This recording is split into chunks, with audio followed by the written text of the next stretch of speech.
Alors, mais je vous remercie de vous mettre en mode muet. Et encore une fois, dès que vous avez des questions, vous pouvez réactiver votre son. Alors, j'ai envie de parler d'un sujet qui, dans la paracha de cette semaine, le Béalotéra, où on va inspecter donc le côté, on va inspecter trois facettes d'une mitzvah, le côté compréhension tel que cela est écrit dans la Gemara, avec toutes les complications qu'il va falloir démêler au fur et à mesure. Puis on va passer au côté halakha, et puis on va passer au côté un petit peu plus philosophique, donner du sens à cette mitzvah. Alors, c'est un sujet assez méconnu. Je vais vous donner juste un exemple. C'est que ce sujet, dans son côté halakha, il n'a été traité véritablement qu'il y a à peu près 100 ans. C'est incroyable. Ça veut dire que les maîtres du Moyen-Âge ont expliqué, ont donné des raisons dans la Gemara, vous allez voir tout ça. Mais véritablement dans la halakha, ce qui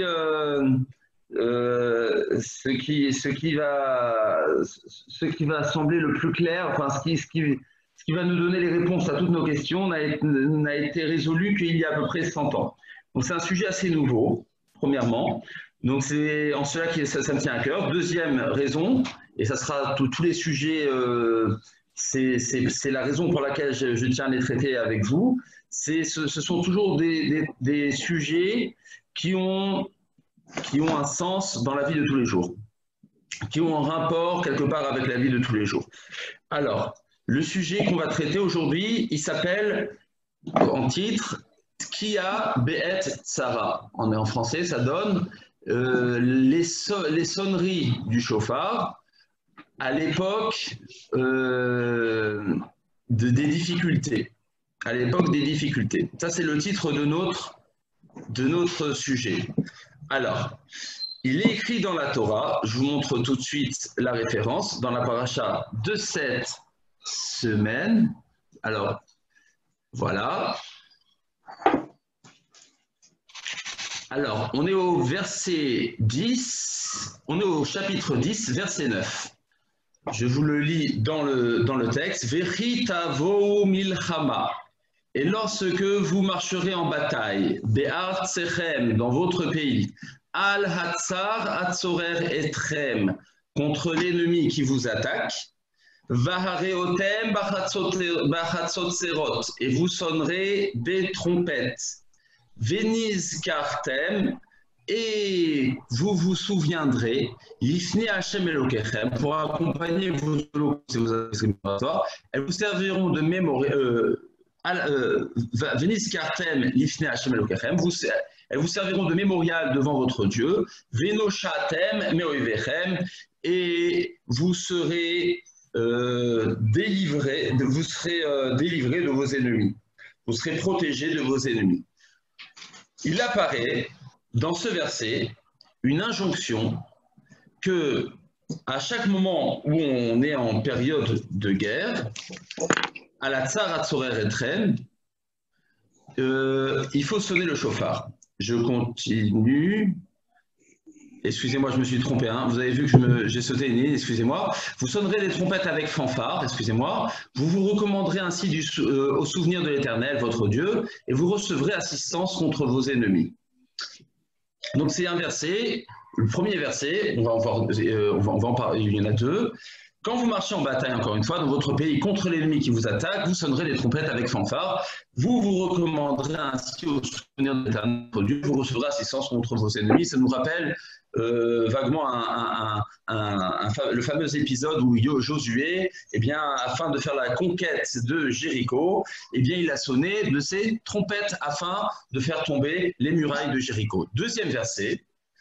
Uveyom simchatechem uvmoadechem, verset 10. Et au jour de votre allégresse, uvrocher chotchechem, dans vos solennités, vos néoménies, donc les fêtes, les jours de fête et les jours de Rosh Chodesh.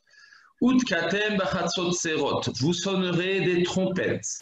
Al holotechem, pour accompagner vos holotes, les holocaustes. Ve'al zivrei shalmechem, et vous recommande, ainsi que les sacrifices rémunérateurs, le shelamim. Vehayu lachem les zikaron ifne elokechem, et ils seront pour vous un mémorial devant votre Dieu. Je suis Ani Hashem elokechem, je suis l'Éternel de votre Dieu. Donc, il y a ici une deuxième injonction, c'est que cela n'est pas seulement vrai pour les moments de détresse tels que les batailles, les guerres, mais cela est aussi vrai lorsqu'il s'agit des jours de fête, et les jours de Rosh Chodesh, des néoménies, lorsqu'on a mené le korban Ola ou le korban Shelamim, il fallait ainsi sonner du shofar. Voilà. Donc on a ici. Pardon, est-ce que Laurence pourrait fermer son micro parce qu'on entend des tasses, des je ne sais quoi, mais ça fait beaucoup de bruit. Voilà. Merci beaucoup.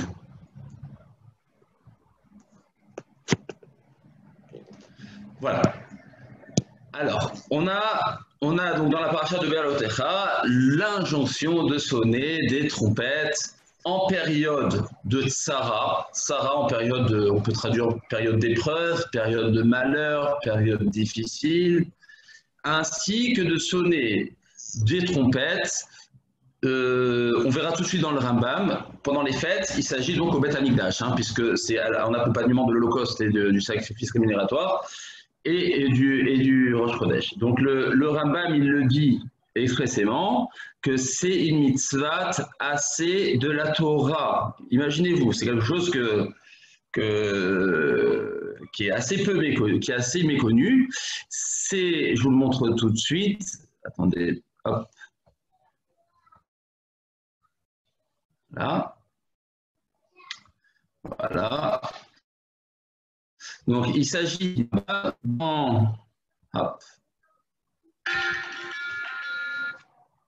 Voilà. Donc le Rambam, vous l'avez. Allez, plus haut. Voilà. Donc dans le Sefer HaMitzvot, Mitzvah 59, le Rambam dit nous avons l'injonction de sonner des trompettes au Beth Amikdash, im akravat kol korban, mi korbané amoadot, accompagné de tous les sacrifices qui accompagnent nos fêtes, vehu amro yidbarach, et c'est ce que dit la Torah, ubeyom simchatechem v'moadechem, c'est le fameux verset que je vous ai montré, ubebiur amru shemitzvat hayom achatzot serot, et ils ont expliqué, nos sages, en disant que la mitzvah du jour se fait par les trompettes. Ces mitzvot ont déjà été expliqués dans mon livre, donc le Yad Chazaka, dans les Chot Rosh Hashanah et Chot Anit. Ainsi, nous sommes aussi dans l'obligation de sonner les trompettes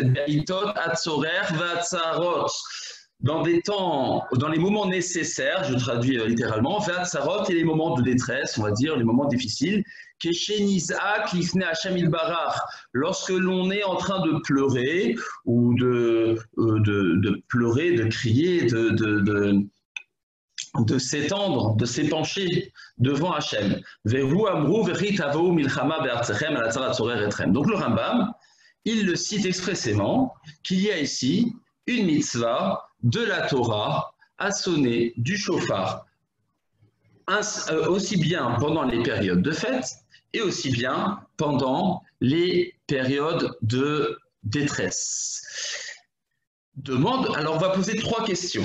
La première question, c'est celle que pose le Maggid Mishneh. Le Maggid Mishneh, donc c'est le premier commentaire sur le Rambam. Le Maggid Mishneh demande sur le Rambam, pourquoi donc le Rambam a-t-il associé ensemble l'obligation de sonner des trompettes au Beth Amikdash ainsi que l'injonction de sonner des trompettes au moment de détresse?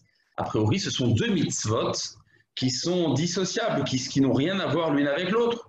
Il y a une mitzvah, certes, à sonner du shofar pendant les fêtes et les néoménies, des trompettes, pardon, pendant les fêtes et les néoménies. Et il existe aussi une deuxième mitzvah qui n'a rien à voir. D'ailleurs, c'est 2 versets différents. C'est bien qu'ils se suivent. Ce sont 2 versets différents, 2 injonctions différentes. Mais on ne voit pas le rapport. Donc, pourquoi le Rambam les a-t-il associés ensemble?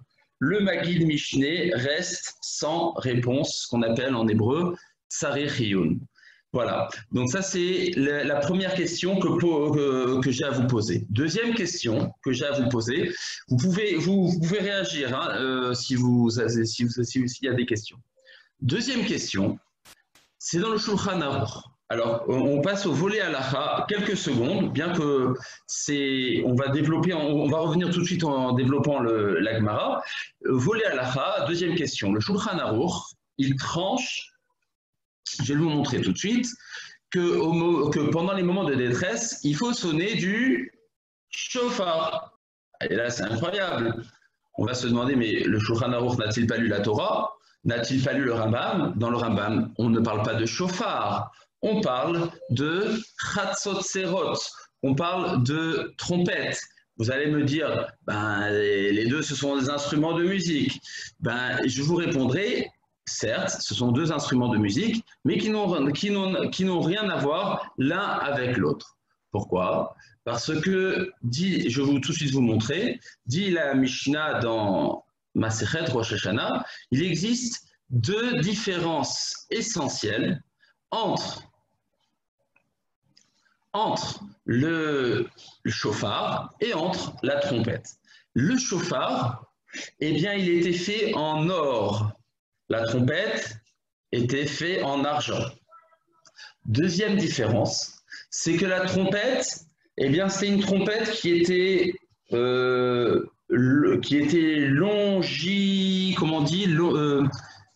qui était longue et droite. Alors, c'est un nom, c'est quelque chose. Voilà, vous allez m'aider. Longiforme. Longiforme, merci beaucoup. On dirait longiligne. Comment? Longiligne. Longiligne, voilà. Allongé. Allongé, longiligne, merci. Longiligne, longiforme. Tandis que le chauffard, selon Tanakama, selon les Chachamim, c'est une discussion, mais selon les Chachamim, c'est comme ça la halakha, le chauffard, il devait être courbé, c'est-à-dire il devait être de manière extrême, comment est-ce qu'on appelle ça alors là, il faut m'aider. Curviligne. Curviligne, merci beaucoup. Merci beaucoup. Ce sont les deux différences. Alors, c'est très important puisque c'est l'outil finalement avec lequel on va accomplir la mitzvah de la Torah. Alors, la Torah dit clairement, alors je vais vous montrer, la Torah dit clairement qu'il fallait sonner avec les chatzot serot, avec les trompettes, et le Shulchan Aruch prétend qu'il faut le faire avec le chauffard. Oui, monsieur Morelli.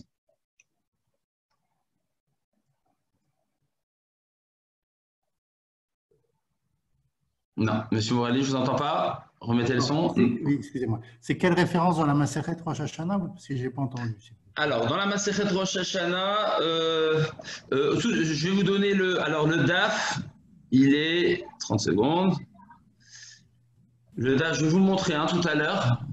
Ça va revenir. Le DAF, c'est DAF 27A, vers le bas de la page. 27A vers le bas de la page, mais on va y arriver tout de suite lorsqu'on va développer. Pour l'instant, juste, je tiens à poser les trois questions pour développer le cours. Alors, où est-ce que cela se trouve? Tout de suite, je vous montre dans le Shulchan Aruch. Le Shulchan Aruch, il est dans Orach Chaim, dans le Siman Taf Uf Aïm, c'est-à-dire 575, dans le Siman 576, et vous le trouvez ici. Je vous le lis, Keshem Shemitanin Umatriim ala Geshamim, car Mitanim al Sheratzarot. De la même manière que l'on jeûne et que l'on va sonner du chauffard lorsqu'il y a un manque de précipitation de pluie. Vous savez que ça c'est dans la Mishnah de Tanit. À l'époque, la pluie était une denrée rare et une denrée essentielle qui était source de conflits, de guerres, de famines, d'épidémies. Et donc, lorsqu'il n'y avait pas de pluie, ça annonçait de mauvais présages. Donc, lorsqu'il n'y avait pas de pluie, il fallait sonner du chauffard à partir d'un certain moment et jeûner. De la même manière que cette halakha, elle existe dans les Chotanit, de la même manière, il faut jeûner et sonner du chauffard, al-shi'ar tsarot, sur les autres moments de détresse.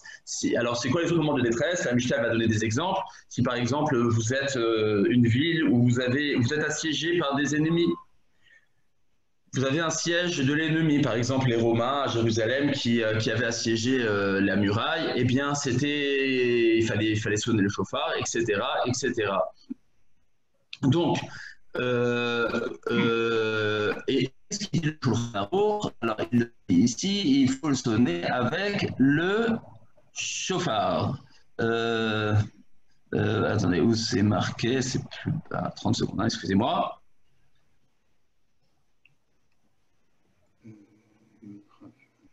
Voilà. Voilà. Matrim et chauffard. Je reviens, excusez-moi. Je dois jongler. Hein. Voilà.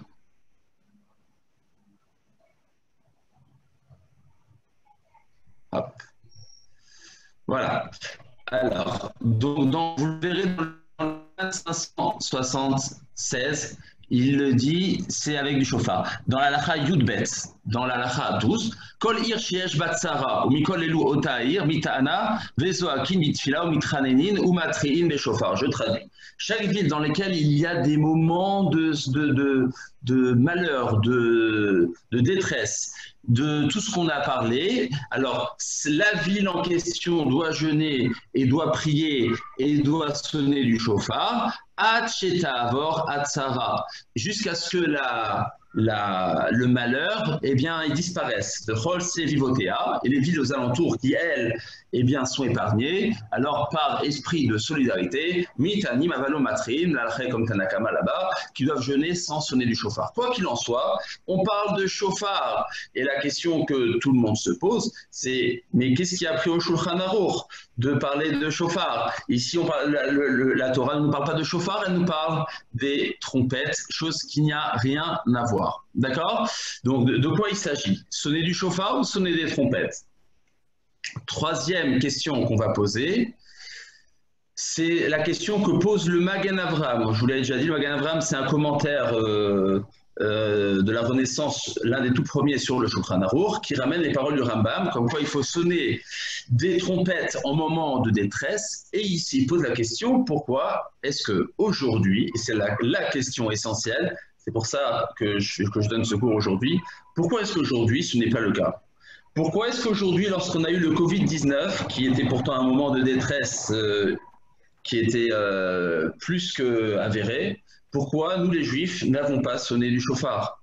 Pourquoi n'avons pas sonné du chauffard avant chaque guerre qui a touché l'État d'Israël dans ces 70 dernières années?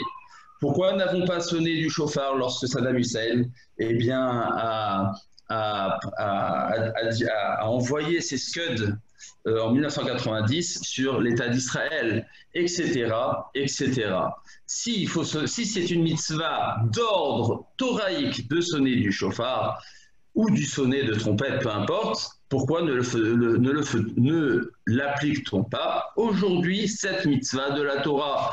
Pourtant, nous appliquons bien les téphilines, nous appliquons bien le lulav, le matzah, le Shabbat. Qu'est-ce qui s'est passé? Pourquoi cette mitzvah a donc-elle été oubliée quelque part? Ça, c'est la question, à mon avis, essentielle qu'il faut se poser, que vous pose le Magen Avraham, et le Magen Avraham n'a aucune réponse. Il reste sans réponse. Alors, pour comprendre un petit peu ce qui se passe, il faudrait normalement étudier en approfondissant deux Gemarot. Il y a une Gemara qui se trouve dans Ta'anit. Alors, la Gemara dans Ta'anit, elle se trouve, pour ceux qui sont intéressés, je vais vous dire tout de suite, hop, page 14a. Alors, il faut lire normalement là-bas la Gemara dans Ta'anit, page 14a, et il faut aussi lire normalement la Gemara de Rosh Hashanah, page 27a. Alors, j'aurai pas le temps de rentrer à fond dans l'approfondissement de la Gemara. C'est pourquoi je vous ai fait un raccourci, des conclusions assez rapides, et je vous les montre à l'écran. Voilà. Alors, la Gemara, voilà, vous les avez devant vous. La Gemara raconte dans Masechet Ta'anit, dans Masechet Rosh Hashanah, pardon, Rav Papa Bar Shmuel, c'était son nom, il désirait pendant les jeûnes collectifs sonner des trompettes et du chauffard. Voilà, la Gemara disait que pendant les jeûnes collectifs, c'est-à-dire les jeûnes où il manque de pluie, il manque de guerre, siège, etc., Rav Papa, il désirait, pendant ces jeûnes-là, sonner et des trompettes et du chauffard. Arrive son élève, Rava, qui était quatrième génération d'Amoraïm, Rav Papa, troisième génération d'Amoraïm. Rava, son élève, il délimite les paroles de Rav Papa. Et il dit, tu sais, ce que Rav Papa, il a dit qu'il fallait sonner les deux, les trompettes et le chauffard, il s'agit au Beth Amikdash, dans le temple. Par contre, au-delà, alors en hébreu, au-delà du Beth Amikdash, on appelle ça Gvulin. Alors, c'est une discussion, je vous le dis quand même une fois, retenez-la, on ne va plus revenir dessus. Les Gvulin, c'est une discussion entre Rashi et Tosafot, et Rambam. De quoi il s'agit? Est-ce qu'il s'agit exclusivement du temple, mais tout ce qui est en dehors du temple, quand bien même c'est à l'intérieur des murailles de Jérusalem, on appelle ça Gvulin, on appelle ça en dehors du temple. Et il y a un autre avis qui dit non, les Gvulin c'est le temple ainsi que les murailles de Jérusalem. Et tout ce qui se trouve en dehors des murailles de Jérusalem, c'est différent. Alors, ce distinguo, on le retrouve sur d'autres halachot, par exemple. Par exemple, la halacha, la Megillah ou bien surtout le loulav. Secoué à Sukkot, le loulav et le hétrog. Et les 4 espèces. Selon la Mishnah, à l'époque du temple, eh bien, il fallait secouer pendant 7 jours le loulav et le hétrog qu'à l'intérieur du Mikdash. Par contre, tout ce qui n'était pas à l'intérieur du Mikdash, alors encore une fois, ça va dépendre si on comprend que c'est hors muraille ou dans les murailles, mais pas dans le temple, il fallait le faire qu'un seul jour. Ça, c'est selon la Torah. Puis est venu Rabbi Shimon Bar Yochai, il a changé, ou Rabbi Yochanan Zakkai, et il a décidé d'en faire autrement, et de faire partout 7 jours. Voilà, donc vous voyez, ce distinguo, il existe dans d'autres halachas. En tout cas, Rava, il va délimiter les paroles de Rav Papa en disant, tu sais, ce que Rav Papa a dit qu'il fallait jeûner et sonner le chauffard et les trompettes, cela n'est que dans le Beth Amikdash. Mais au-delà, si on est en dehors, si on habite, on va dire en dehors des murailles, à Rechavia, à Beit Vagan, à Arnof. Alors, si on est en possession de trompettes, dit la Gemara, on ne sonnera pas du chauffard. Voilà, ça c'est le texte de la Gemara en résumé. Il y a 3 avis comment comprendre ce texte. Rashi et le Baal HaMaor. Alors, le Baal HaMaor, c'est le rabbi Zecharia Halevi. Il est né dans les années 1140. Et il est décédé au début des années 1200. C'était un grand talmudiste, un grand poète, un grand écrivain qui s'est fait connaître parce qu'il a écrit dès l'âge de 16 ans un commentaire. Alors il vient de Gérone, on l'appelle Rabbi Zecharia ben Yitzhak Halevi de Gérondi. Donc c'est Gérone en Espagne. Et il a appris il venait d'une dynastie de rabbins, et pour améliorer ses connaissances, il a décidé de se déplacer à Narbonne et d'étudier chez les sages de Provence, autrement dit les tosafistes. Et à l'âge de 16 ans, il a écrit son premier commentaire, celui qu'on a dans la Gemara, qui est en fait une critique de tout ce qu'a écrit le Rif. Tout ce qu'a écrit le Rif. C'est le premier qui a émis des arguments de critique sur ce qu'a écrit le Rif dans la Gemara. Et le Nachmanide, quand il a lu ça, il a dit, mais pour qui se prend ce genou à 16 ans pour écrire des hagaot sur le Rif? Vous savez que dans le monde séfarade, déjà de l'époque, c'était inconcevable, parce qu'il y avait toujours ce respect des rabbins, déjà au Moyen-Âge, il y avait ce respect énorme qu'on donnait aux rabbins de ne pas les critiquer. Et en fait, il avait cette double casquette, le Rabbi Zecharia Halevi. Étant donné que d'un côté, il parlait l'arabe, il avait la culture séfarade, Mais d'un autre côté, il avait été à l'école des Tosafistes, Ashkenaz. Donc il savait manier les deux choses, et donc c'est lui le premier à avoir critiqué le Rif. Le Ramban, il n'a pas aimé Nachmanide, il a écrit un livre pour rejeter tout ce qu'il a écrit. Et le Rabbi Zecharia Halevi, ensuite, quand il a lu ce livre du Nachmanide, il a écrit un livre sur ce livre, pour rejeter tout ce que Nachmanide avait dit. Quoi qu'il en soit, alors c'est intéressant ce Rabbi Zecharia Halevi, parce que c'est l'un des tout premiers à être un peu ashkenaz, un peu séfarade, voilà. En tout cas, le Rashi Balamor, le Rabbi Zecharia Halevi, comprennent au sens premier cette Gemara qu'on ne sonne pas en dehors du temple du shofar, et ainsi tranche le Rambam. Donc on a Rambam, Rashi, Balamor, qui comprennent un petit peu cette Gemara au sens premier, de manière très textueuse, de manière très simple, que on ne sonne pas dans le temple, on sonnait shofar et trompette. En dehors du temple, il est interdit de sonner. On ne sonne pas du shofar lorsqu'on a des trompettes. Si on a des trompettes, on ne sonne pas du shofar. Voilà, ça c'est l'avis de Rashi de Baal HaMaor. Et comme ça tranche le Rambam. J'avance. Du coup, le Baal HaMaor, encore une fois, dans son sens où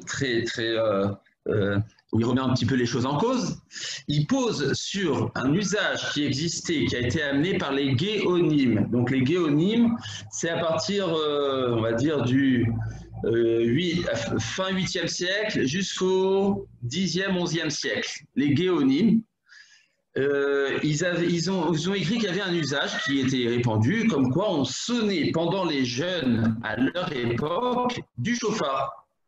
Et il dit, c'est pas possible. Comment vous pouvez dire, vous les Géonim, qu'on sonnait du shofar? Rappelez-vous, les Géonim, ils étaient en Babylonie.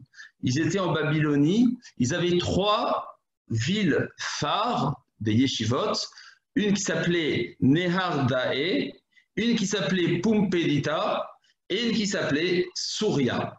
3 villes, et le chef des Géonim, le grand prince des Géonim, il était siégé à Souria. Et c'est pas la Syrie, hein, c'est une autre ville. C'est quelque chose qui doit être autour de l'Irak, par là-bas. Quoi qu'il en soit, eh bien, les Géonim disaient qu'à leur époque, lorsqu'il y avait des jeunes, on sonnait du shofar. Demande le Rabbi Zecharia Halevi, mais vous avez lu la Gemara. La Gemara, elle dit exactement pas comme vous. Elle dit qu'en dehors du Beth Amikdash, lorsqu'on a des trompettes, il est interdit de sonner du shofar. Donc comment vous pouvez avoir cet usage-là? Impossible. Voilà. Donc, ça, c'est le premier avis. Le deuxième avis, c'est l'avis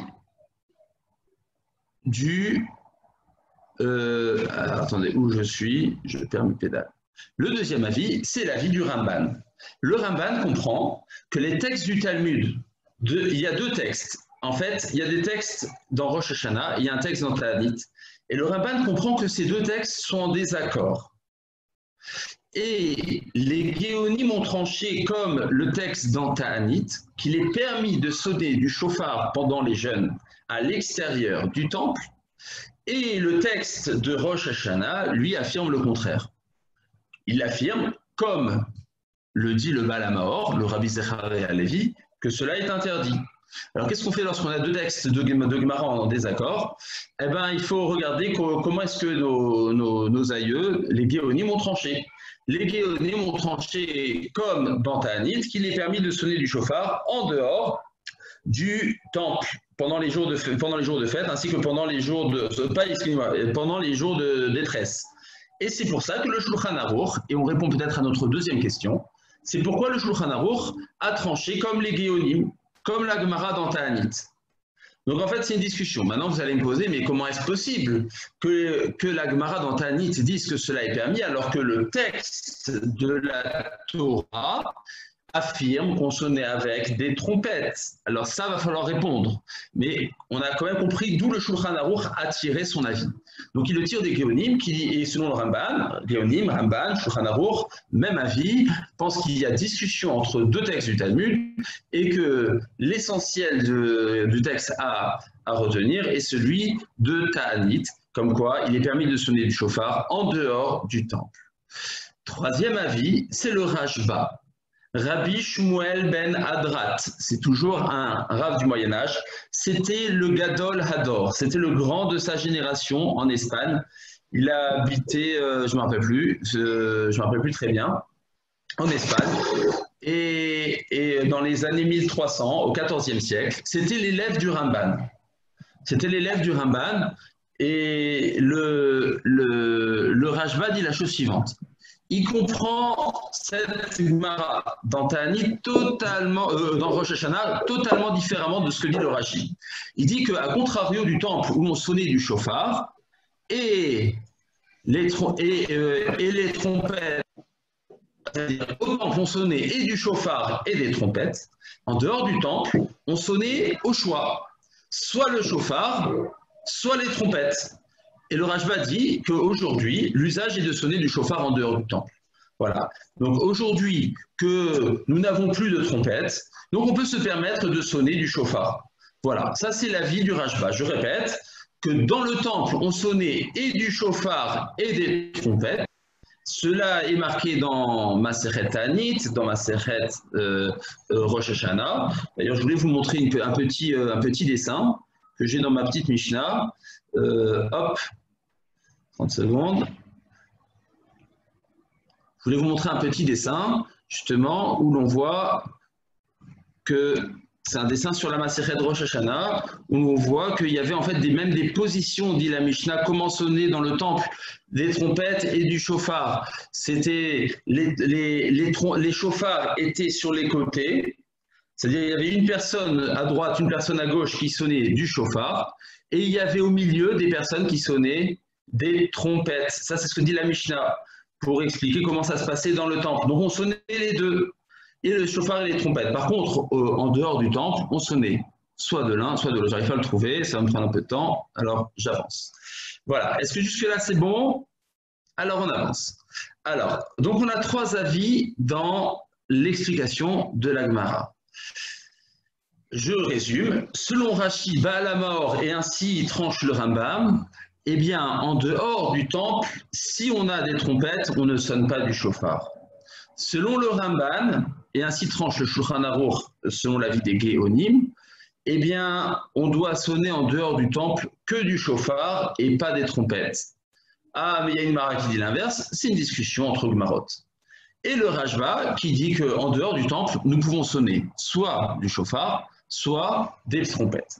Maintenant, nous allons revenir à la question du Magan Avraham. La question du Magan Avraham, mais pourquoi est-ce qu'aujourd'hui, et là on ouvre le volet Halacha. Pourquoi est-ce qu'aujourd'hui nous ne sonnons pas le chauffard? Alors pourquoi aujourd'hui on ne sonne pas du chauffard? Ça reste, ça veut dire, quand bien même le Shulchan Aruch a tranché, et comme ça nous vivons selon les traces des choses, selon les responsables, les décisions halachiques du Shulchan Aruch. Donc nous devrions sonner du chauffard pendant les périodes difficiles. Ok, pas de trompette, mais chauffard au moins, tout de même, on devrait sonner. Pourquoi aujourd'hui nous ne sonnons pas du chauffard? Première réponse, le Aruch HaShulchan. Alors le Aruch HaShulchan, et c'est pour ça que c'est intéressant, c'est que toutes les réponses que je vais vous donner sur cette question, elles n'ont été formulées qu'il y a à peine un siècle, à peu près, un siècle, 120 ans, 130 ans, pas plus. Donc c'est incroyable que personne ne se soit posé la question avant, et sur ça, je n'ai pas de réponse. Je ne sais pas pourquoi, avant 150 ans, personne ne s'est posé la question et personne n'y a répondu. On a donc le Aruch HaShulchan. Le Aruch HaShulchan, il s'agit du Rav Yechiel Epstein. Rav Yechiel Epstein, il a écrit un livre qui s'appelle Aruch HaShulchan, qui est aujourd'hui un peu moins connu, car que le Mishnah Brura, parce que le Mishnah Brura, eh bien, c'est un texte qui, on va dire, qui a été, que les yeshivot, le monde des yeshivot a mis en valeur. Alors que l'Aruch HaShulchan, non. Alors qui était ce Aruch HaShulchan? C'était un rav qui était Dayan à Novardok, à la frontière entre la Russie et la Lituanie. Et on raconte qu'il a écrit son livre, il était Dayan, il était juge. Il n'avait pas le temps d'étudier beaucoup, il connaissait tout par cœur. Il a écrit son livre qui est une encyclopédie halakha, hein, c'est comme le Mishnah Berurah, hein, une encyclopédie d'halakha entre 2-3 jugements. Il a noté entre les jugements et c'est un livre qui est beaucoup plus, va dire, facile à comprendre que le Mishnah Berurah. Le Mishnah Berurah, c'est beaucoup plus compliqué. Faut comprendre beaucoup à partir de peu. Tandis que l'Aruch HaShulchan, non, c'est beaucoup plus facile. Le Rabbi Yechiel Epstein, il a eu comme petit-fils le Rabbi Meir Bar Ilan, celui qui a fondé l'université Bar Ilan à Tel Aviv. Donc ses petits-fils, c'était plutôt des sionistes. Bien que lui, c'était un vrai lituanien pur et dur. Alors le Rabbi Yechiel Epstein, il donne comme première réponse, et on va un petit peu essayer de comprendre cette réponse, il dit que la Mishnah dans Ta'anit, si vous regardez bien, elle dit que pendant les périodes de détresse, les périodes de jeûne, manque de précipitation, siège, etc., eh bien, comment on procédait? Il y avait un cérémonial à la synagogue où on rajoutait 6 brachot sur les 18 bénédictions de la Hamida. Il y avait 6 brachot en plus, et à la fin de chacune des brachas, eh bien, on rajoutait que, c'est ce qu'on dit pendant les Selichot, celui qui s'est rappelé de Avraham Avinu Ora Moria, qui se rappelle de nous aujourd'hui. Celui qui a sauvé à Kedat Yitzhak, qui se rappelle de nous aujourd'hui. Celui qui s'est rappelé qui a ouvert la mer au Béné Israël, qui se rappelle de nous aujourd'hui. 6 fois. Celui qui a sauvé Eliaou au Mont Carmel, qui se rappelle de nous aujourd'hui. Donc on invoque des illustres histoires où Dieu il a fait des grands miracles à nos pères, et on les invoque pour que nous aussi aujourd'hui nous puissions en profiter. Parce que nous vivons dans des périodes difficiles, et donc on rajoutait dans la Mida ces 6 brachot. Et à la fin de chacune des brachas, on sonnait du shofar. Je vais vous donner un exemple. On disait par exemple comme ça,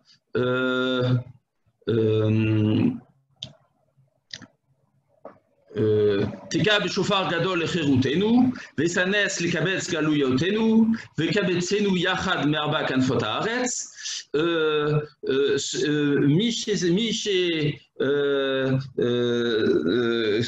en français, hein, celui qui a sauvé Avraham Avinu Bar Moria, eh bien, ou Ishma Bekol Tzakatrem Bayom Hazeh. Il écoutera nos voix et nos pleurs aujourd'hui. Baruch Ata Hashem, Gal Israël, et on sonnait du shofar. Voilà. Comme ça, on procédait. Dit le Aruch HaShulchan, aujourd'hui, on ne peut pas faire ça. Aujourd'hui, on ne peut pas faire ça parce que aujourd'hui, en Chutz La'aretz, pendant les jours de jeûne, eh bien, on ne rajoute plus ces brachot.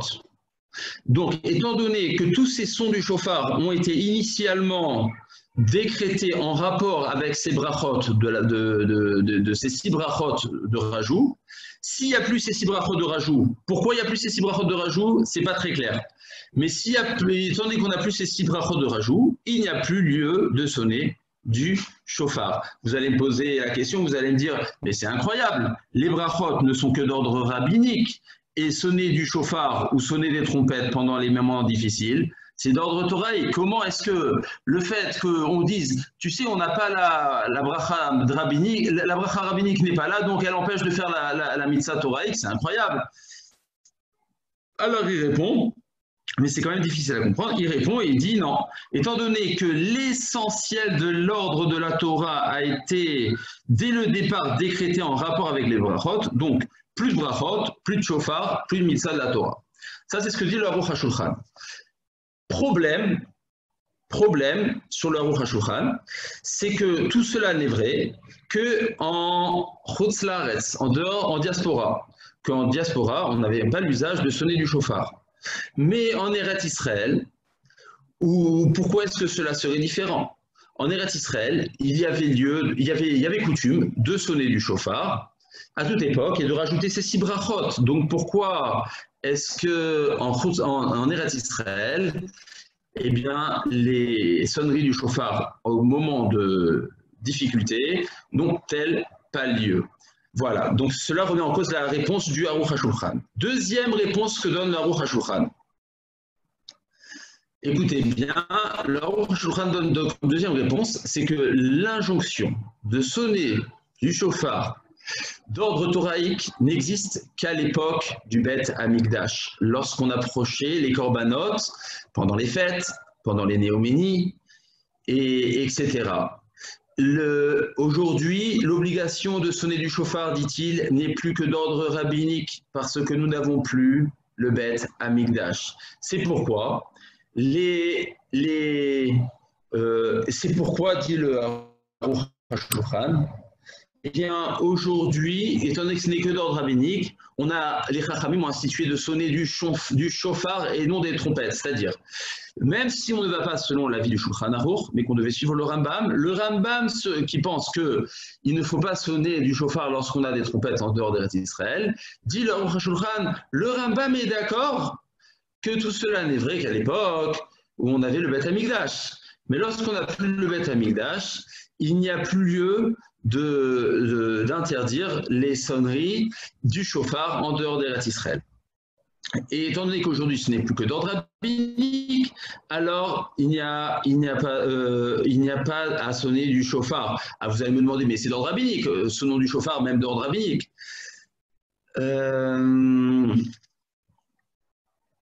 Voilà. Alors, ça va rester quand même un petit peu compliqué cette question, mais ça permet, cette deuxième réponse du Aruch HaShulchan, de proposer une réponse unique aux trois questions qu'on a posées. Rappelez-vous, la première question, celle du Magid Mishneh, était de savoir pourquoi est-ce que le Rambam a-t-il associé la mitzvah de sonner des trompettes pendant les néoménies et les fêtes avec celle de sonner des trompettes pendant les moments de détresse. A priori, ce sont deux moments, deux époques, deux raisons qui n'ont rien à voir l'une avec l'autre.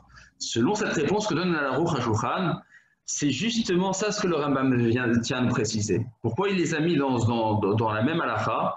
C'est pour nous dire que toute l'obligation d'ordre thoraïque de sonner des trompettes au moment de détresse n'existe qu'au moment où on a les fêtes et on a les korbanot et on a l'holocauste et on a le sacrifice chez l'amim qui est d'ordre.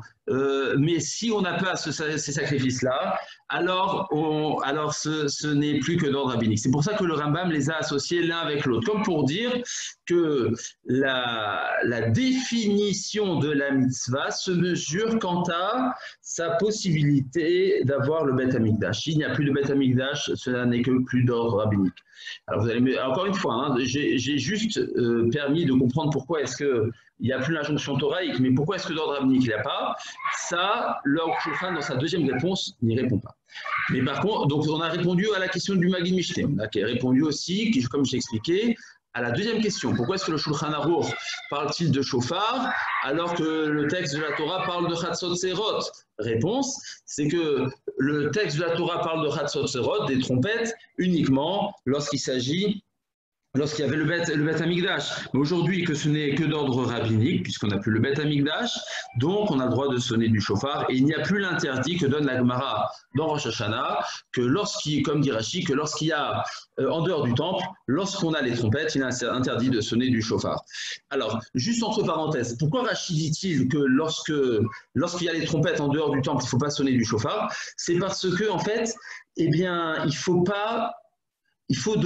laisser les choses sacrées au temple. C'est-à-dire que dans le temple, on faisait le shofar et les trompettes. Si tu fais la même chose en dehors du temple, ça pose problème. Tu désacralises un petit peu. C'est-à-dire que tu enlèves un petit peu le côté sacré qu'a le Beth Amikdash, qu'a le temple où on avait la possibilité de sonner les deux choses à la fois. Si tu fais les deux choses à la fois en dehors du temple, tu désacralises un petit peu les choses. Alors, ça, c'est entre parenthèses pour expliquer le Rashi. Ça répond aussi donc à la troisième question, cette réponse du Aruch HaShulchan qu'a posé le Magen Avraham. Pourquoi est-ce qu'aujourd'hui, ça n'a plus lieu d'être? Pourquoi aujourd'hui cette mitzvah de sonner du shofar? Il dit parce que ce n'est plus une mitzvah d'ordre thoraïque, c'est d'ordre rabbinique. Encore une fois, je ne sais pas vraiment pourquoi est-ce qu'alors d'ordre rabbinique, aujourd'hui, ça n'aurait plus lieu d'être. Ça, je ne sais pas. Ça ne répond pas vraiment. Mais voilà, ça répond à la majorité des questions. J'avance. Ça, c'est la réponse que donne le Aruch Shulchan. Troisième réponse, le Mishnah Brura. Le Mishnah Brura, je vais vous montrer où il est. Il amène au nom du Netiv Chaim. Vous le trouverez, donc c'est là-bas aussi, dans le... Attendez, j'arrive. Je vous montre. Ah, je l'ai perdu. Hop. Ici. Hop. Ici. Et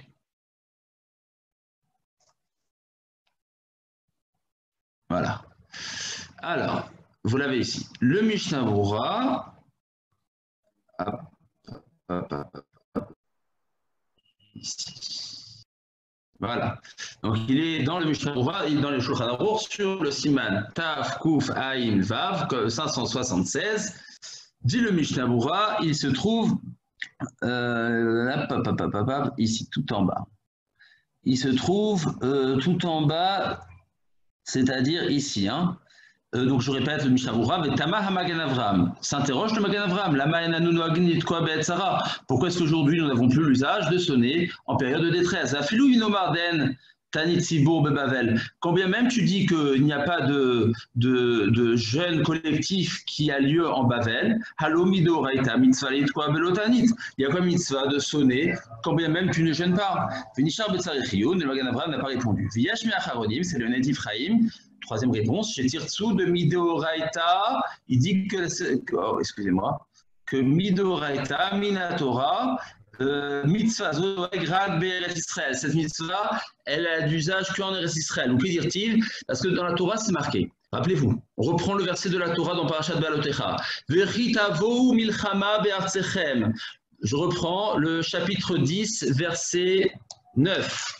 Lorsque vous rentrerez en guerre dans votre pays signifie, dit le Netiv Chaim, que la mitzvah n'a lieu qu'en Eretz Israël de sonner du shofar. En dehors d'Eretz Israël, il n'y a plus de mitzvah. Il y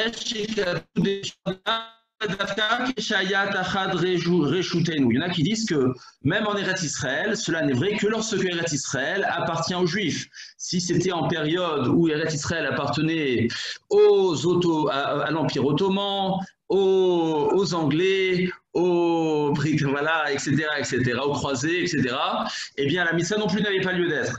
Mais si Eretz Israël nous appartient, alors la mitzvah, elle a lieu d'être en Eretz Israël. Ça, c'est ce que propose le Mishnah Brura. Cette réponse, elle pose un grand problème. Premièrement, parce que, a priori, si je vous dis, il y a une mitzvah de sonner du shofar au moment où tout va mal, qu'est-ce que vous comprenez? Vous comprenez que pourquoi il faut sonner du shofar? C'est parce que l'homme, il doit se réveiller de son profond sommeil. L'homme, il est endormi dans ses comme on dit, il y avait le monde d'avant, il y a le monde d'après. On espère tous qu'après la Covid-19, il y aura un monde qui sera différent de celui d'avant. Eh bien, les Chachamim, nos sages, ils ont dit la même chose. Ils ont dit, il y a... pourquoi Dieu il t'envoie tout ce qu'il t'envoie? C'est parce que tu es dans un profond sommeil, tu es en léthargie, tu n'avances pas spirituellement, donc il t'envoie tout ça pour te remettre en cause. C'est un miroir en fait. Donc en vérité, la mitzvah de sonner du shofar, c'est une obligation concernant la personne. Ça ne dépend pas du tout du lieu où la personne elle habite, ça n'a rien à voir. Donc comment le Mishnah Brura peut-il dire que ça va dépendre si on habite en Israël, si la majorité des Juifs habitent en Israël? Ça n'a rien à voir a priori. C'est une question tout simplement à savoir si l'homme il est prêt à se remettre en cause, point final, peu importe le lieu où il habite. Il peut habiter en Alaska, il peut habiter au fin fond de l'Afrique du Sud, enfin voilà, peu importe. Eh bien, il faut qu'il se remette en question lorsque Dieu lui envoie des différentes épreuves. Ça, c'est la première question. Donc, comment le Mishnah Brura peut-il dire que ça a un rapport avec le lieu d'habitation où on habite? Si on habite en Eretz Israël, il y a la mitzvah. Si on n'habite pas en Eretz Israël, il n'y a pas la mitzvah. Alors, c'est vrai que c'est marqué, ça a l'air comme ça dans le verset, mais ce n'est pas clair, c'est intriguant. Deuxième remarque qu'on peut faire sur le Mishnah Brura, c'est qu'on a bien ramené tout à l'heure l'usage des Géonim de Babylonie, et le minag sfarad d'Espagne, comme quoi il sonnait du chauffard, même en chutz la'aretz. Donc, qu'est-ce que tu me dis qu'il n'y a pas de mitzvah de sonner du chauffard en dehors d'Israël? Tu vois bien que cela a été l'usage pendant des années, pendant des siècles et des siècles, du 8e au 10e siècle, même peut-être plus après, où les Juifs d'Espagne, les Juifs de Babylonie, ben, lorsque ça se passait mal, ils sonnaient du chauffard. Donc, qu'est-ce que tu me dis, le Mishnah Berurah, que non, ça dépend des restes d'Israël? C'est faux, ça dépend pas des restes d'Israël, ça se faisait même en dehors d'Israël.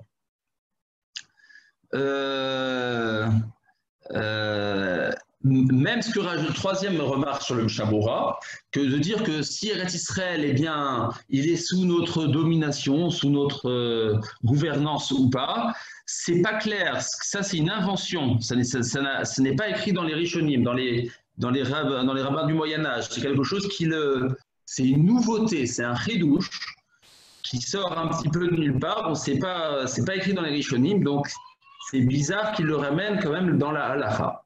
Voilà, donc j'aimerais avancer en amenant une quatrième réponse.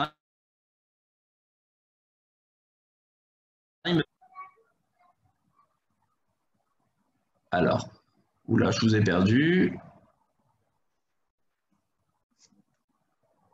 Zut.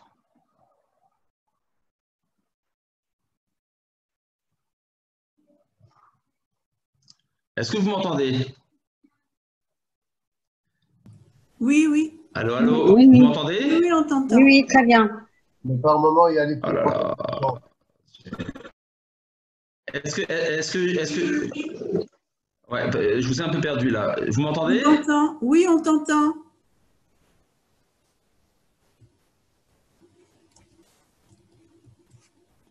Est-ce que vous avez entendu tout ce que j'ai dit ou il y a eu des blancs?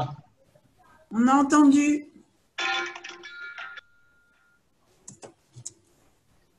Madame Sadia, vous avez tout entendu? Oui, oui. Ok, ça marche. Ok, parce que chez moi, il y a un petit bug là. Petit problème. Voilà, ça revient. Ah, super. Alors, Voilà, ça revient. comme on ne veut pas Merci. vraiment communiquer avec toi, Ok. Alors, j'avance. Je crois qu'on est à la quatrième réponse. On avance. C'est la réponse du... Oui? Ah là là, je ne vous entends pas. 30 secondes. Oui, je vous entends maintenant.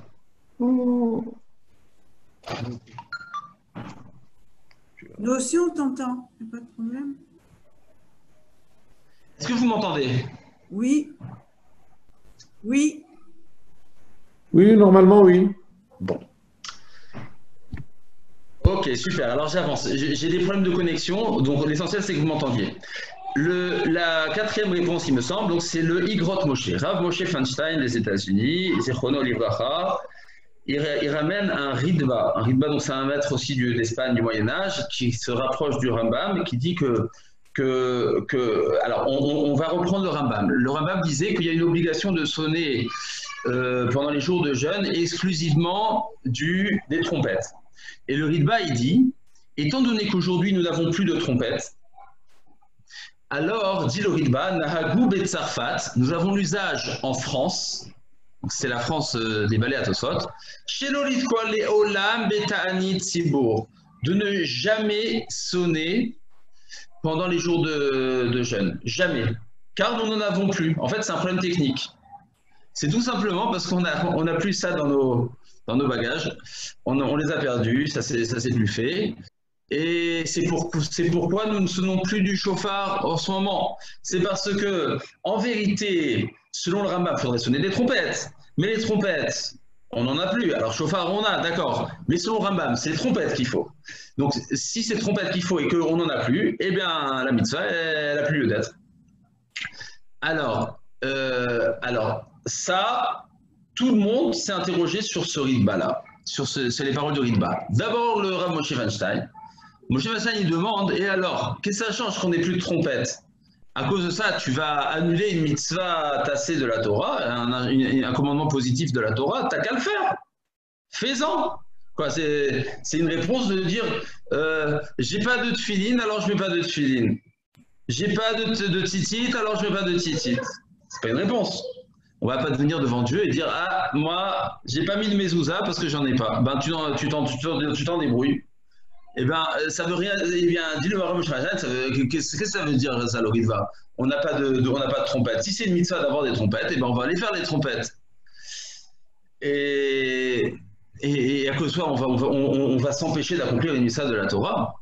Alors, Moshe Feinstein, il répond la chose suivante. Il dit qu'il fallait sonner uniquement des trompettes qui étaient là pour sonner au Beth Amikdash.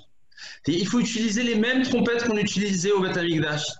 Et vous allez comprendre maintenant, selon Rav Moshe Feinstein, on peut répondre à la première question qu'on avait posée tout au départ du Maggid Mishneh. Pourquoi Rambam a-t-il associé la mitzvah de sonner des trompettes pendant les jours de joie, de néoménie, de joie, avec la mitzvah de sonner en moment de détresse? On a dit ça n'a rien à voir. Eh bien, selon Rav Moshe Feinstein, ça a tout à voir. C'est que le Rambam tient à nous faire comprendre que de quelle trompette il faut sonner, ces mêmes trompettes avec lesquelles tu as amené l'Holocauste. Ces mêmes trompettes avec lesquelles tu sonnais pendant les néoménies et pendant les jours de Yom Tov, de fête.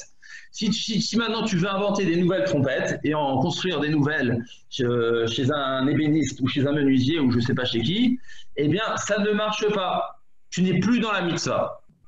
La mitzvah de la Torah, c'est exclusivement de sonner des trompettes avec lesquelles on sonnait le shofar, enfin les trompettes, pardon, au temple. Alors, ça c'est la réponse du Rav Moshe Feinstein. Cette réponse, elle pose un grand problème. C'est ce que demande le Rav Eliashiv dans son livre Kovetz Teshuvot. Il dit, Rav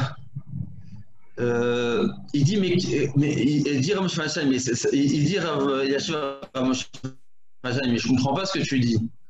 Qu'à faire chez un ébéniste des trompettes qui seront réservées à l'usage du temple?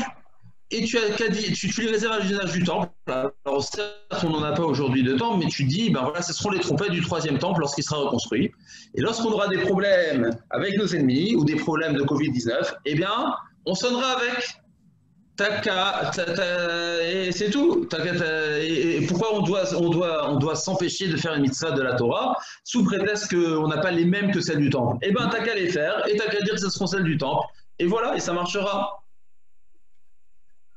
Rav Eliashiv répond et il dit, de là on voit une chose incroyable. Et c'est ça l'essentiel de la réponse, je pense, la plus juste, qui répond à tout. Pourquoi Rambam, eh bien, il a associé la mitzvah de sonner le shofar, de sonner les trompettes, pardon, pendant les jours de fête et de néoménie avec celle de moment de détresse? Parce que le Rambam, il pense que les tkiyot, au moment où on approche le korban, elles font partie intégrante du korban. C'est pourquoi il les a associés ensemble. C'est pour te dire qu'en fait, ces trompettes-là, ce sont des trompettes à la base qui sont totalement liées au korban, qui n'ont rien à voir avec autre chose. Ça va très loin tout ça. Ça veut dire qu'imaginez-vous, vous prenez une trompette et vous l'utilisez en dehors d'un besoin du korban, vous avez fait l'interdit de Meïla, désacralisé. Et je peux poser une question? Ouais. Les trompettes, Moshe Rabbeinu avait les siennes. Ouais. Après, Yoshua a eu les siennes. Vrai. Il n'y avait plus de Beth Amikdash. Il n'y avait pas de Beth Amikdash à l'époque. Alors, il y avait le Mishkan. Ouais. Alors, en fait, voilà. En fait, quand le Mishkan, c'est la maison d'Hachem, c'est comme le Beth Amikdash.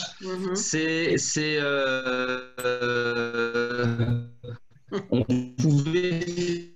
En fait, c'est en rapport avec le sacrifice. Ça vient au contraire. C'est qu'en fait, que ce soit le temple ou que ce soit le Mishkan, le point commun, c'est qu'il fallait que ce soit un lieu dans lequel on puisse approcher des sacrifices. Les trompettes, en fait, c'est un outil de sacrifice. Ok. Alors, cet outil de sacrifice, la mitzvah nous a permis de l'utiliser. Oh, zut. Et nous, on vous entend. Hein.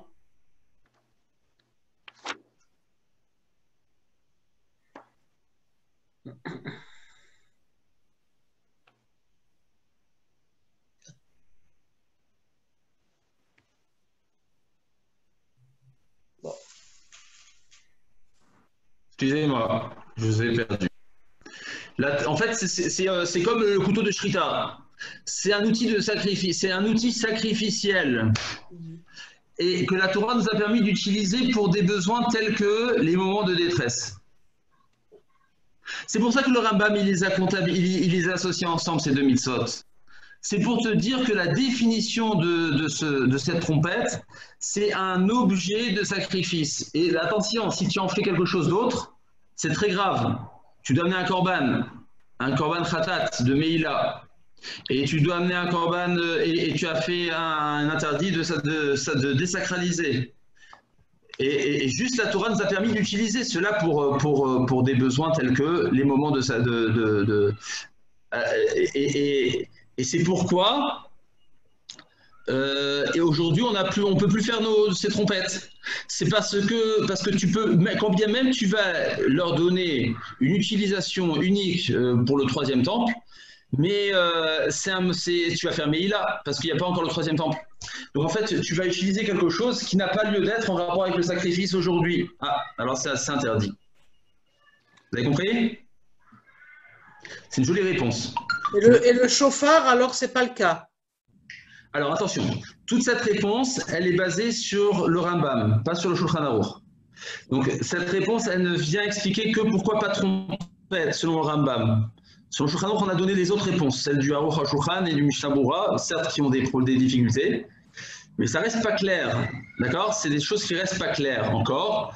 C'est pas très clair pourquoi est-ce qu'aujourd'hui ça a plus lieu d'être. Voilà. Une dernière réponse que je vais vous donner, c'est que c'est le Minchat Chinour. Donc le Minchat Chinour, vous le trouverez. Excusez-moi, des fois ça saute, hein, j'ai des problèmes de connexion. Hop. Le Minchat Chinour, vous le trouverez. Alors le Igrot Moshe, le Rav Moshe Feinstein, vous le trouverez dans Siman 169, Kouf Samertet, dans le Orach Chaim, premier volume. Et là-bas, il vous ramène le Ritba. Le Minchat Chinour, il se trouve donc dans la paracha de Balotecha, la mitzvah Shin Pe Dalet 384. Dit le Minchat Chinour, cette mitzvah, comme il est écrit dans le verset, reprenez votre verset, chapitre 10, verset 9, elle incombe au verset 8, pardon, regardez le verset 8, ou béné Aaron à Kohanim, c'est le verset juste avant, et les enfants d'Aaron et Kohanim, ils sonneront des trompettes, Vayou lachem lechukat olam ledorotechem, seront pour vous une loi éternelle pour vos générations. On voit bien que l'injonction de sonner du chauffard, elle revient au Kohanim. Dit le Beth Ephraim, on l'avait déjà amené une fois le Beth Ephraim la semaine dernière, je l'avais amené. Le Beth Ephraim dit aujourd'hui, on ne sait plus très bien qui est Cohen. Ne peut s'appeler Cohen qu'une personne qui est Mourzeket Cohen, qui a un arbre généalogique de Kohanim. Quelqu'un qui vient sans arbre généalogique et qui se dit je suis Cohen, eh bien, on le croit pas, on n'est pas, on tient pas cas, on fait pas cas. Donc il dit, c'est pour ça qu'aujourd'hui, en Chutz Laaretz, on n'a pas l'habitude de sonner du chauffard, mais en Eretz Israël, oui, parce que en Eretz Israël, eh bien, alors pourquoi? Alors parce qu'en Chutz Laaretz, c'est qu'en Chutz Laaretz qu'il y a eu un bilboul, un mélange des on ne sait plus qui est vraiment Cohen, mais en Eretz Israël que ça a l'air d'être beaucoup plus sérieux, la généalogie des Kohanim, donc on fait confiance. En rapport avec ça, et je finirai le côté halachique, j'aurais voulu, je ne sais pas si on aura le temps, vous allez me dire si vous avez le temps, je finis juste le volet halachique. Le Badatz Eda Haredit de Yerushalayim, eh bien, il a tenu ces dernières années à renouveler la mitzvah de sonner des trompettes comme le Rambam, devant le kotel à Maravi, devant le mur d'alimentation. Cela se fait le lundi. Vous savez qu'après les fêtes de Sukkot et de Pessah, alors on a l'habitude de jeûner lundi, jeudi, lundi dans nos communautés ashkénazes, selon le Rama.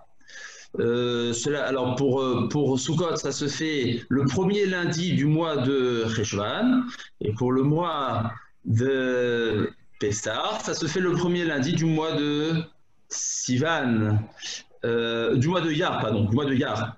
Lundi, jeudi, lundi. Et eux, ils ont décrété chaque année que le lundi, le premier lundi, le deuxième lundi, pardon, le deuxième lundi, eh bien, on a l'habitude de se rassembler en nombre au Kotel Amaravi, au moment de la Tfila, au moment des supplications, et les Kohanim d'Eretz Israël viennent sonner avec des trompettes faites en argent massif. Voilà. Alors, cet usage qui existe encore aujourd'hui n'est pas unanime. Il y a d'autres poskim, le Tzitz Eliezer, etc., le Rabbi Eliezer Wattenberg, qui n'est pas d'accord avec tout ça, il dit qu'il vaut mieux ne pas le faire, mais quoi qu'il en soit, c'est ce qu'ont décidé, pour vous dire que comme quoi, c'est pas si simple que ça. Voilà. Alors, est-ce que vous avez encore 5-10 minutes? J'aurais voulu, enfin, ou bien on s'arrête là, c'est comme vous voulez, si vous avez, j'ai pas envie de vous forcer.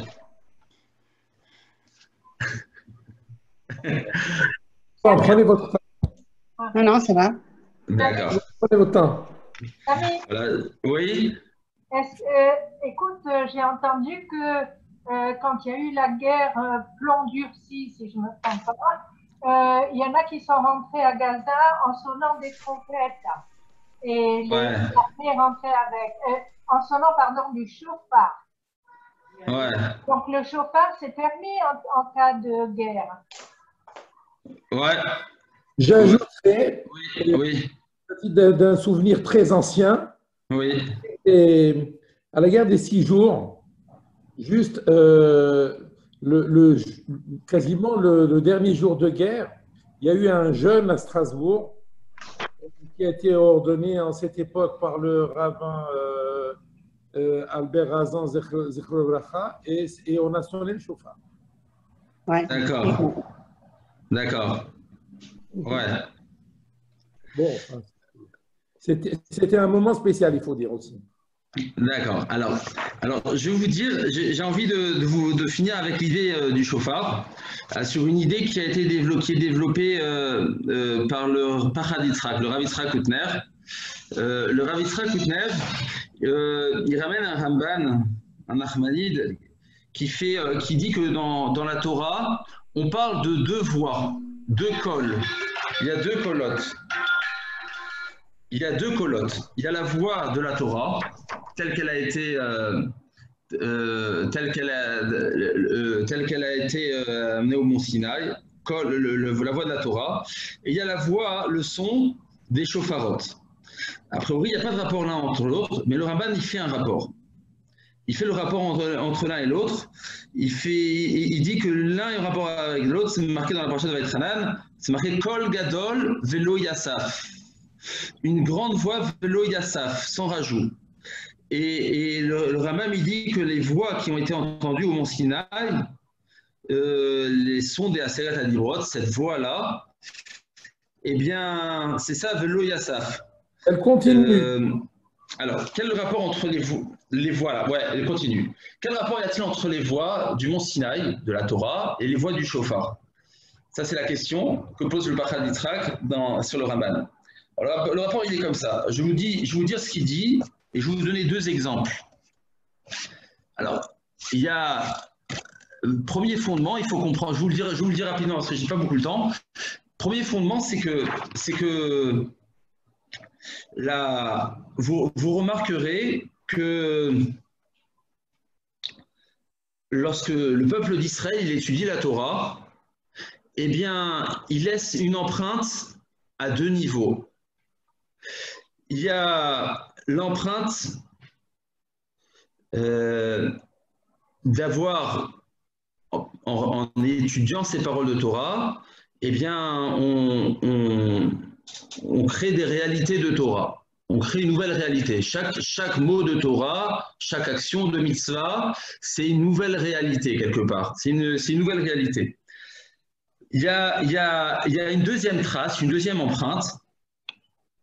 C'est que par rapport à toute l'histoire du Klal Israël, par rapport à tous les siècles, depuis Mamad Arsina jusqu'à aujourd'hui, eh bien, chaque siècle, chaque génération du Klal Israël, eh bien, elle laisse son empreinte par rapport à l'histoire entière.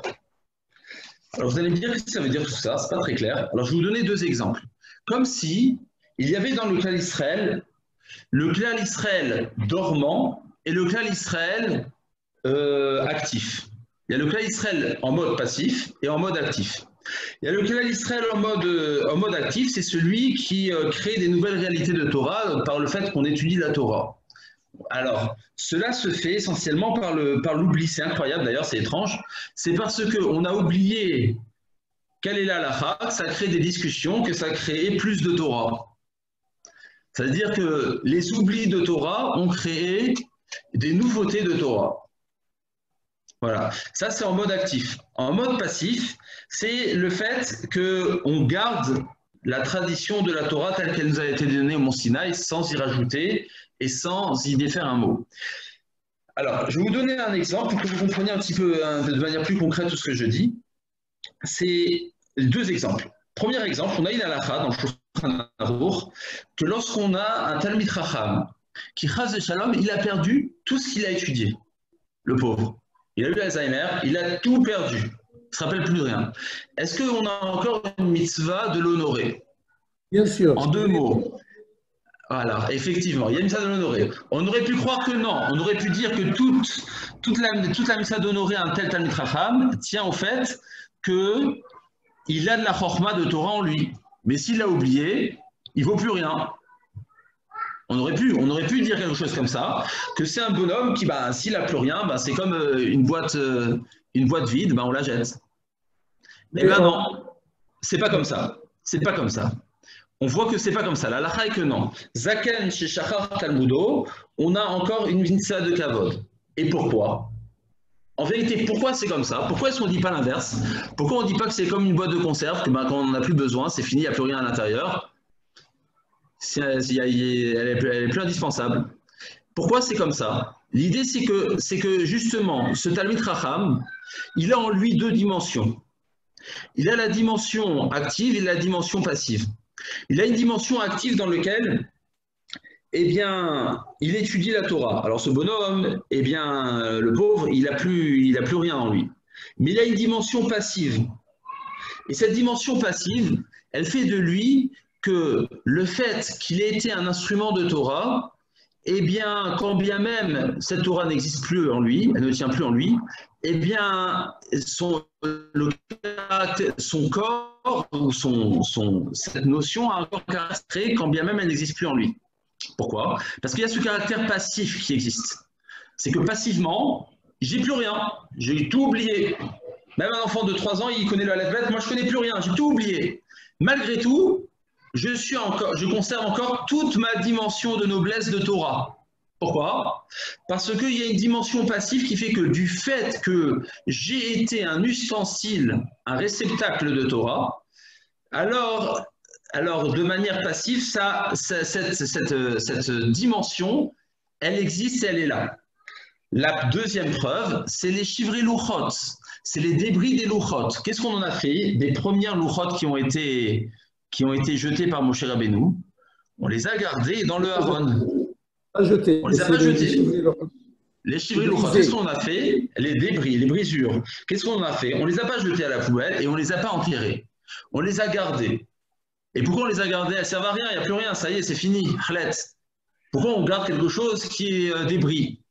Parce que quand bien même il n'y a pas ce caractère actif, qu'il y a un message de Torah, puisque ce message de Torah il est détruit, malgré tout, il y a un caractère, il y a une empreinte de Torah. Cette empreinte de Torah, Elle existe, elle est là. Quand bien même elle est dans sa dimension de débris, elle est brisée, mais elle existe dans ce débris. Il y a une dimension passive de quelque chose qui a eu de la Kedusha, de la Torah. Eh bien, alors c'est la même chose. En fait, lorsque la Torah nous demande de sonner du shofar, elle nous demande des sonneries. Et pourquoi elle nous demande des sonneries? Parce qu'elle tient à réveiller, comme j'ai dit, un homme qui est en léthargie spirituelle. Un homme qui est en léthargie spirituelle, c'est un homme qui a cette dimension de passivité. Il est dans cette passivité spirituelle. La Torah nous demande, prends le shofar, et le shofar, il va permettre de réveiller cette léthargie. C'est pour ça qu'on cède du pasuk Uru Yesheni Mishinatren. Lorsqu'on sonne le shofar, dit le Rambam, il est marqué dans le prophète, réveillez-vous de votre sommeil. Pourquoi on a utilisé ce verset, réveillez-vous de votre sommeil? C'est parce que justement, la Torah tient à nous préciser que le shofar, il a les mêmes dimensions que la Torah. De la même manière que dans la Torah, il y a les débris qui ne servent plus à rien, mais qui par contre, effectivement, si elles servent, elles ont encore un caractère sacré, elles n'ont plus de messages actifs à nous dire, mais elles ont une empreinte dans l'histoire du monde de Kedusha, de Torah. Eh bien, le shofar, il en est de même. Lorsqu'un homme, il est perdu dans ses réflexions, dans son cheminement spirituel, Dieu nous emmène l'épreuve. Cette épreuve, Dieu nous dit sonne du shofar. Il y a une missa à sonner du shofar. C'est quoi la missa de sonner du shofar? C'est finalement de dire à un homme, c'est comme dans la Torah. Il va falloir que tu te réveilles pour que tu sois au minimum comme un débris de Torah. Parce qu'il est possible qu'un homme, après s'être réveillé, il se rendort. C'est ce qui se passe très souvent. C'est-à-dire qu'après le Covid-19, on a tous lu les Teilim, on a tous étudié, on a tous pleuré, on a tous fait ce qu'il fallait, mais 2-3 semaines ou 3 mois après, on perd beaucoup. Vous allez me dire, c'est grave, c'est pas grave? Eh bien, la Torah nous dit, c'est pas si grave que ça. L'essentiel, c'est que en sonnant du shofar, tu aies pris cette dimension de débris de Torah. Au moins ça. Alors, c'est sûr qu'on aimerait plus. On aimerait être activement être des acteurs de l'histoire dans la Torah, des acteurs de la Torah et des acteurs spirituels dans ce monde. Ça sera peut-être à l'époque messianique. Mais déjà, avant l'époque messianique, on peut être aussi des acteurs passifs. C'est ce que nous dit la Torah. Ça, le shofar. C'est si on a, dans l'histoire du monde, on a permis d'écrire une empreinte dans cette histoire du monde, même si c'était une empreinte que temporaire, le shofar nous oblige de le faire.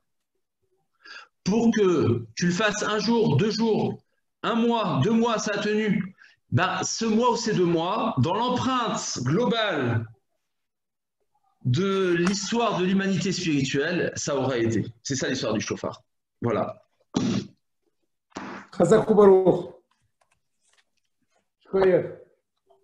Voilà. J'espère que c'était clair.